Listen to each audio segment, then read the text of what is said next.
Las crónicas del poeta, el Chavo y el fútbol. Durante más de 5 décadas, millones de latinoamericanos y gente de todo el mundo nos hemos reído con las ocurrencias y travesuras del Chavo del Ocho, la historia de un niño huérfano y desamparado que vivía en una humilde vecindad de Ciudad de México. Personaje interpretado por su mismo creador, Roberto Gómez Bolaños, más conocido como Chespirito. Sin lugar a dudas, el Chavo hace parte de nuestra vida, de nuestra infancia. Forma parte indeleble de esos recuerdos que se quedaron para siempre tatuados en la piel del alma y que a pesar de sus escenas consabidas, todavía nos sacan sonrisas. Pero aparte de los conflictos y los malos entendidos entre vecinos, en esos capítulos 1000 veces repetidos, en últimas imperaba la amistad y la nobleza y se reflejaba de manera perfecta la idiosincrasia de nuestra raza, las costumbres y los gustos de la clase popular, de la gente obrera. Entre esos placeres y esas diversiones, obviamente hay algo que casi a todos nos apasiona y nos identifica: el fútbol. Es así como en varios episodios de esta genial comedia se hace alusión al deporte de multitudes, a ese amor incomprensible y eterno por un escudo y una camiseta. Incluso en el inicio del programa, cuando se nombran los protagonistas, se ve al Chavo por la calle, a falta de una pelota, pateando con algo de fingida torpeza una especie de guijarro. El Chavo además en la vida tenía tales grandes sueños: comerse una rica y deliciosa torta de jamón, ser el novio de Patty, la niña más linda de su salón, y sobre todo jugar igual o mejor que su máximo ídolo, pegándole al balón, Enrique Borja. Tú venía a decir que te quieres jugar fútbol conmigo. No. Y te dejo que tú seas Enrique Borja.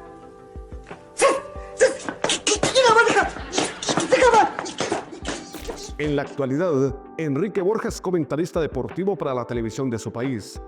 Nació el 30 de diciembre de 1945 y su debut se produjo el 1 de marzo de 1964 en un partido de la Copa México frente al Zacatepec, vistiendo los colores de los Pumas de la UNAM. Era un goleador por naturaleza y eso le valió para ser fichado por las Águilas del América, aunque en un comienzo hubo polémica con ese traspaso, pues al parecer ese no era su deseo y además nunca se le consultó sobre esa negociación. Sin embargo, terminaría siendo gran referente del equipo americanista y también de su selección, con la cual marcó 32 goles y participó en los mundiales de 1966 en Inglaterra y 1970 en su país, cuando el Brasil de Pelé y su juego bonito dejaron atónitos al planeta.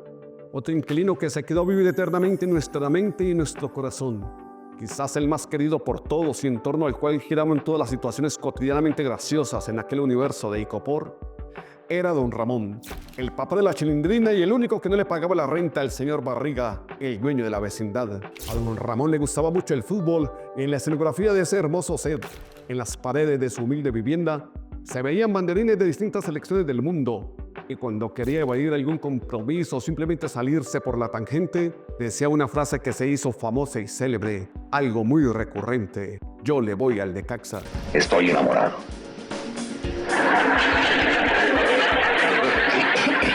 Ya le dije que yo le voy al Necaxa, profesor.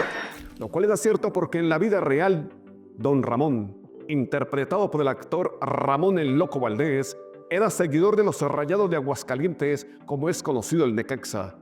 Divisa que cuenta con 18 títulos en su palmarés, entre ellos 7 de liga, y el cual fue fundado el 21 de agosto de 1923 por un escocés de apellido Prexer. Don Ramón hizo tan popular y conocido el Necaxa que, como homenaje a su memoria y su legado, al cumplirse 35 años de su muerte debido a un cáncer de pulmón, el 6 de enero de 2023, en el inicio del campeonato de ese año, todos los jugadores del Necaxa saltaron a la cancha usando un gorrito similar al del inquilino modoso más querido del continente. Lamentablemente, los Rayados ese día perdieron 2-1 frente al San Luis. Por su parte, el estoico señor Barriga, propietario del inquilinato y víctima preferida de las bromas de los niños, era fanático del Monterrey y era tal su amor por ese onceno que le perdonaba momentáneamente las deudas a Don Ramón siempre y cuando al unísono le hicieran barra a su equipo. Le voy al. Ay, ¿cómo se llama? ¿A usted quién le va? Monterrey. ¡A Monterrey! Pero en realidad, Edgar Vivar, el obeso actor que le daba vida al señor Barriga en la serie, es seguidor apasionado de los Pumas de la UNAM El mismo equipo del cual era fanático tanto en la serie como en el mundo de verdad, el profesor Girafales, secretamente apodado por sus alumnos como el maestro Longaniza. Este personaje fue interpretado por el actor Rubén Aguirre, el cual había nacido el 15 de junio de 1934 en Saltillo y murió el 17 de junio de 2016 en Puerto Vallarta. En la comedia, hacía las veces de un honrado y modesto profesor de escuela pública que quería y toleraba pacientemente a sus alumnos y de paso vivía enamorado de la madre de uno de ellos, la amargada y resentida doña Florinda, la cual también lo correspondía, a tal punto de cantar a dúo uno de los cánticos con que se apoyaba la UNAM, paradójicamente después de haber acabado de decir que odiaba el fútbol. Este es mi amigo el Puma. Goya, Goya, cachum, cachum, ra, ra, cachum, cachum, ra, ra. Sigue teniendo algo de enigma saber de qué equipo era hincha doña Florinda. Florinda Mesa fuera de cámaras y esposa de Bate Chespirito. Pero según Alex Aguinaga, uno de los referentes del fútbol del Ecuador de todos los tiempos y quien jugó muchos años en México, ella le dijo que era el de Caxa, al igual que don Ramón, el vecino con el que casualmente en la comedia tenía más conflictos y desavenencias, que siempre terminaba tratando de resolver con cachetadas que le daba a diestra y siniestra al pobre Monchito. Las preferencias de las mujeres en el programa de algún modo no fueron tan evidentes y demostraban de cierta forma un machismo intrínseco, algo muy de la época, lo cual terminó siendo demasiado evidente en un capítulo en el que la chilindrina, María Antonieta de las Nieves, la hija de don Ramón, también quería jugar fútbol en el patio de la vecindad junto a sus amigos y estos le dicen tajantemente que no, que el fútbol no es para las niñas, que mejor haga las veces de cronista deportivo porque al fin y al cabo ellos tampoco sabían nada de fútbol y que como micrófono utilizaron una gran paleta de colores. Estamos hablando de fútbol, ¿no? Y las mujeres salen sobrando, así que... Pero es que a mí me gusta mucho el fútbol. No, mijita, a ti no te puede gustar el fútbol. Pues sí me gusta. ¡Que no! ¿Ok? ¿Quieres saber más que yo?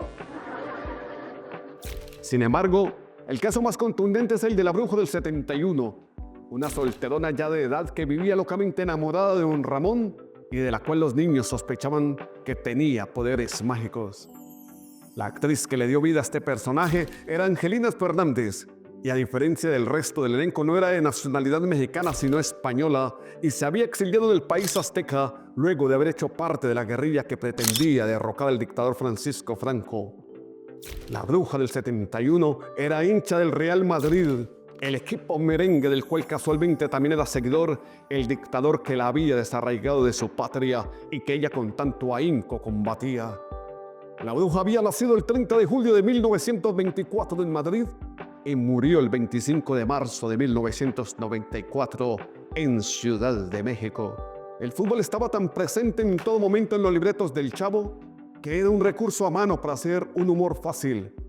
Por ejemplo, en cierta ocasión, estando en la escuelita, el profesor Girafales le pregunta a Godínez si sabe qué es el cosmos y Godínez, Horacio Gómez, hermano de Chespirito, le responde con entusiasmo que es el equipo donde juega Pelé. Un viaje por el cosmos. ¿Ustedes saben lo que es el cosmos? Sí, yo sé. El Cosmos es un equipo de fútbol donde jugaba Pelé. Y de algún modo tenía razón, porque el Cosmos fue el equipo con el que los gringos empezaron a meter el balompié dentro de su cultura y su mundo. Y por último, hay que hablar de Kiko, el hijo de doña Florinda, un supuesto niño ricachón y envidioso, y el cual era malo, pésimo para jugar fútbol, pero tenía a su favor la ventaja irrefutable de ser el dueño del balón. Kiko era de los personajes más queridos, graciosos y divertidos. Carlos Villagrán fue el encargado de hacer de aquella interpretación algo magistral, una cosa de nunca olvidar. Carlos es hincha de las Chivas Rayadas del Guadalajara y alguna vez dijo sentir un amor inmenso por el Boca Juniors de Argentina. Fue tal el aporte y el reconocimiento que tuvo Chespirito en el mundo del fútbol que el mismo Diego Maradona lo entrevistó una vez y le dijo: maestro, usted es mi ídolo. Usted es mi ídolo, maestro. Gracias. Usted es mi ídolo de verdad. Y el mío es Maradona. Y esa pasión de Chespirito por el fútbol trascendió a la pantalla gigante con la película El Chanfle, donde él hacía las veces de utilero de las Águilas del América, el equipo de sus amores, cuya hinchada le rindió gran ovación y un conmovedor homenaje el día de su velorio, el cual se llevó a cabo en el monumental e imponente Estadio Azteca de su México lindo y querido. Roberto Gómez Bolaños nació el 21 de febrero de 1929 en Ciudad de México y murió el 28 de noviembre de 2014 en Cancún. Tenía grandes cualidades para el fútbol, pero por fortuna la vida y el destino le sacaron tarjeta roja a esos sueños y en últimas se dedicó a lo que finalmente lo convertiría en un genio. El humor. Se le chispoteó. Sin lugar a dudas, esa fue su mejor jugada. Orlando El Beto Muriel, el poeta del gol, para Alto Impacto, Esencia Viva.